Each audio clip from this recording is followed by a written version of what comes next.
नमस्कार दर्शक बंधु आज वीडियो रे आमे बुढ़ी आईर घरोई उपचार विषय जानिबा सुस्थ रहिबा पई। तो आज वीडियोटी जदि आपण मानकु भल लागिबो चैनल को सब्सक्राइब करंतु, वीडियो को लाइक करंतु, कमेंट रे निहाती जणांतु वीडियोटी के आपण माने को जागारु देखुचंती जेमति कि म आपण मानकु धन्यवाद जणाई परिबी।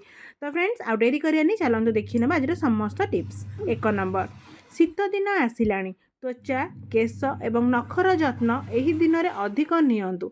शीत दिन में गाधोइबा पूर्वरु तेल को भलरे लगेकी निहाती भाव में गाधातु, देह आउ फाटिबनी कि चिड़चिड़ा मध्य लागिबनी। 2 नंबर, हलदी बेसन मुल्तानी माटी दही यही 4टी जिनस को भल भाव में मिसातु। यह चेहरे लगे 20 मिनिट पर ठंडा पानी रे मुह को धुअतु। सप्ताह एहीपरि पैक को निहाती थरे लगातु, हेले शीत दिन मुह आउ खराब देखा जीव नाही। 3 नंबर, राति शोइबा पूर्व हाथ गोड़ धोई ठाकुर को प्रणाम करी शोइबा उचित, यह द्वारा भल निद होता है। 4 नंबर, निंब पत्र शरीर पई केश पई अधिक लाभदायक होता है। निंब दांत काठी दांत घसंतु, दांत मजबूत रहिबो एवं आपणकर माड़ी मध्य स्ट्रॉंग हेकी रहिबो। 5 नंबर, जो मानकर पादरे गोईठी फाटू थाए से माने पाद को राति रे शोइबा पूर्वर उषुम पानी रे गोड़ को भल करी धोई दियंतु, भेसलिन किबा नड़िया तेल मालिश करी सुअंतु। 6 नंबर, ग्लोइंग एवं सुंदर त्वचा पई राति रे शोइबा पूर्वर 2 टोपा बादाम तेल मुहरे धीरे धीरे मालिश करी सुअंतु। सकाळे मुह को धोइबा परे चेहरा देखिबे तुरंत आपनकर ग्लो करिवो। 7 नंबर, दिन में जहाँ भी भोजन करुछंती करंतु किंतु खाइबा पूर्व 1 ग्लास पानी निहाती भाव में पियंतु। यह द्वारा खाद्य शरीर में किसी क्षति करि न थाए, भलरे हमर हजम हो जाय थाए।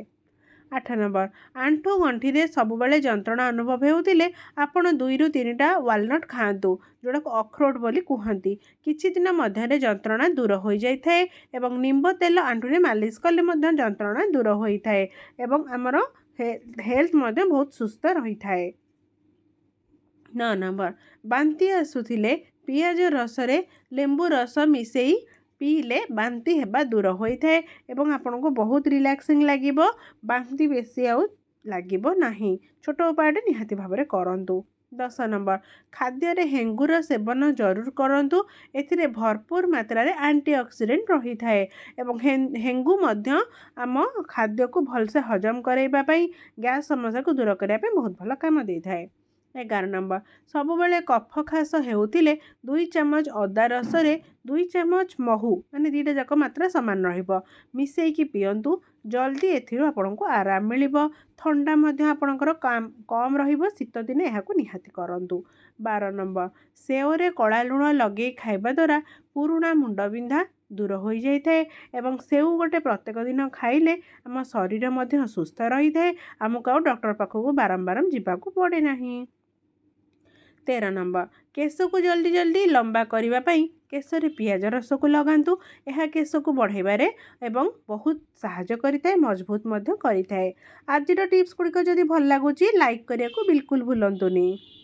14 नंबर, फेस रे एक्नी बा पिंपल्स जदि हेउतिबो ताले बेकिंग सोडा रे क्षीर मिसेई मुहरे लगातु।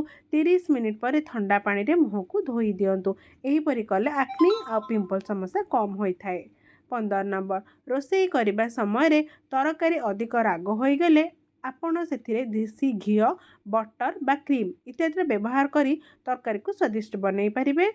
16 नंबर, सब्जी बा पनीपरिबा को फ्राए करबा समय रे तेल किंबा घी रे हाफ चम्मच विनेगार पकेबा द्वारा तरकारी स्वाद 2 गुणा बढ़ी जाई थाए। थरे करिकी देखंतु, निहाती टेस्टी लागिबो। तो दर्शक बंधु चैनल जदि नुआ अछंती चैनल को सब्सक्राइब करंतु। नंबर, उषुम पानी रे टिके लुण मिसेई कुळुकुळु कले तंटी दरज ठीक होई थाए। तो दर्शक बंधु आज वीडियो आपण मन केमिति लागुची कमेंट रे निहाती जणांतु। सकाळु प्रथमे उठी 2 ग्लास उषुम पानी पियंतु। यह शरीर रे टॉक्सिन को बाहर करे, जहाँकि मुह को ग्लो करिबारे मध्य सहायता करिथाए एवं किडनी को सुस्थ रखिथाए। 19 नंबर, छोट शिशु मानकु जर हेउथिले पियाज को काटी पादरे मालिश कले शरीर रु जर बा टेम्परेचर कम होई थाए। चैनल जदि नुआ अछंती चैनल को सब्सक्राइब करंतु। 20 नंबर, उषुम क्षीर रे दालचीनी पाउडर एवं अल्प महू मिसेई पीले शरीर दुर्बलता दूर होई थाए। जदि टिके काम करी अधिक हालिया लागु थाए तेबे एहाकु जरूर सेवन करंतु, निहाती भाबरे बहुत बढ़िया काम दबो। 21 नंबर खाइसारिबा परे गोटिए गिना दही खाआंतु। यह एते फायदा देता है जे आपण विश्वास भी करें ना। एसिडिटी परी समस्या होई न थाए, खाद्य को जल्दी हजम कराए। 22 नंबर गर्भवती महिला माने 7 रु 9 मास मध्य शारीरिक संपर्क रखा अनुचित अटे। यह कले शिशु उपर खराब प्रभाव पड़ी थाए एवं अधिक खराब प्रभाव पकई थाए।